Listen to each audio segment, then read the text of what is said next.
Modern, large-scale oyster farm. Do you guys know the most merchandising oysters you have at restaurants derive from farms? Their delicate texture and salty liquor have captured the foodies.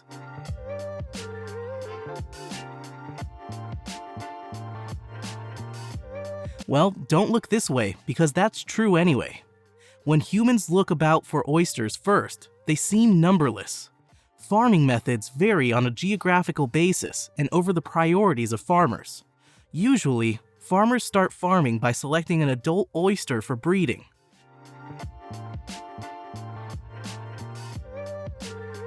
Farmers invigorate the oysters for processing in special tanks. In these tanks, the cause of oysters progenerating is manipulating temperature and the proper amount of food that farmers provide. When oysters procreate, the impregnated eggs will convert free-swimming larvae. They multiply in millions. And then in a few weeks, they will be ready to connect to whatever surface they can find. Don't forget to like the information and hit the subscribe button to watch our more informative videos. Farming. Oyster farming was practiced by the ancient Romans in the early 1st century on the Italian peninsula, and then it was introduced in Britain for export to Rome. The French oyster industry has been dependent on aquaculture oysters since the 18th century.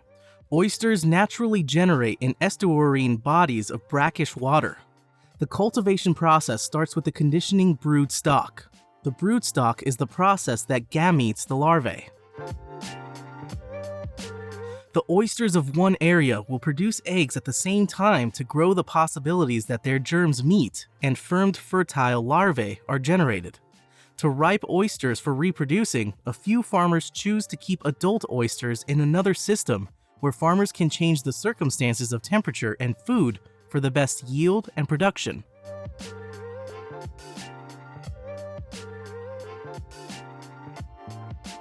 When the farmers want to procreate the oysters, they keep a few oysters in a kind of tray and heat up and cool the water down at the same time to induce spawning.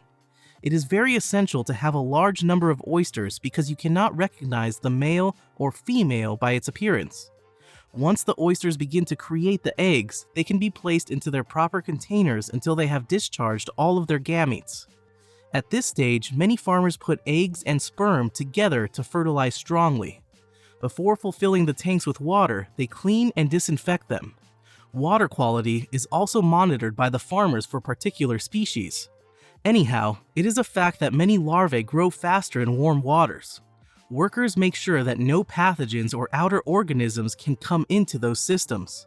This is the most precious period in an oyster's growing life.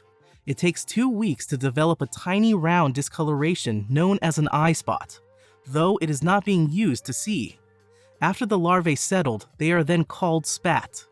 Usually, they use 3 methods for cultivation, and taking care of spat in each method is a common fact. In the first method, they freed the spat to grow naturally. Such oysters are laterally collected by using the method of fishing wild oysters.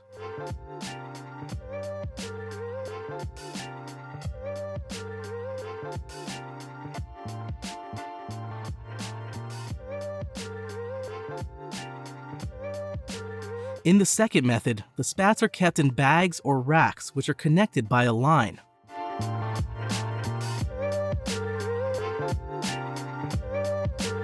In this manner of cultivation, they can be harvested by lifting the bags or racks and removing the mature oysters.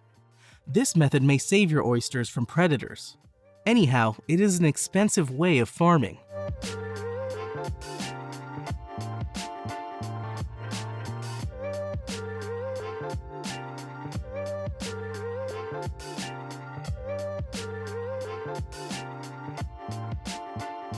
In the third method, spats are kept in a clutch along with an artificial maturation tank.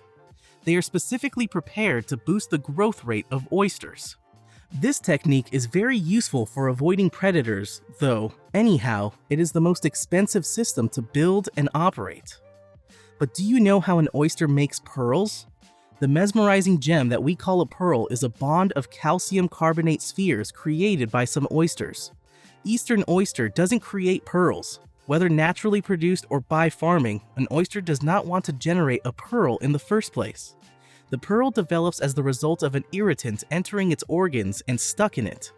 Until the object remains inside, the oyster will continue to coat it into layers, and it helps the pearl in growing its size. Harvesting process. For harvesting the oysters, they moved on a large boat with a whole system.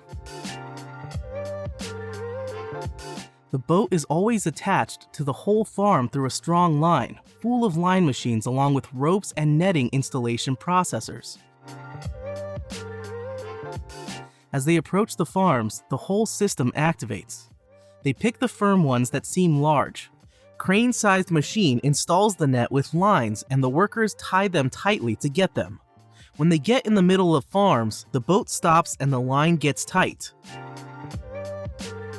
As it gets a distance, the whole of the bed of oysters lifts by the installed net and lines.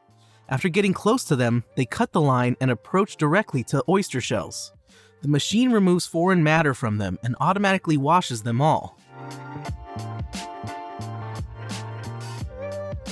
After that process, they separate oysters according to their sizes. Now they all are moved to net bags and returning to land.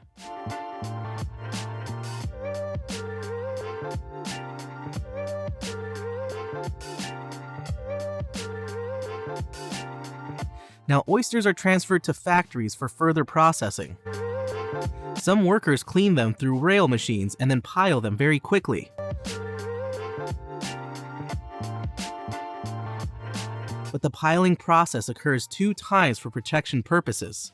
After cleaning them, the crushing process begins, and it is an amazing process. Tons of crushed shells can be seen there like hills. After crushing the shells, they drain the shell out through the rail. At this point, they weigh the oysters and start the packaging according to the sizes, weights, and species.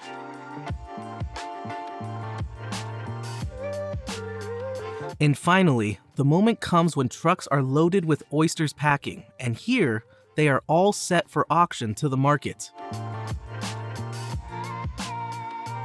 And finally, they are sold and are now available to common people.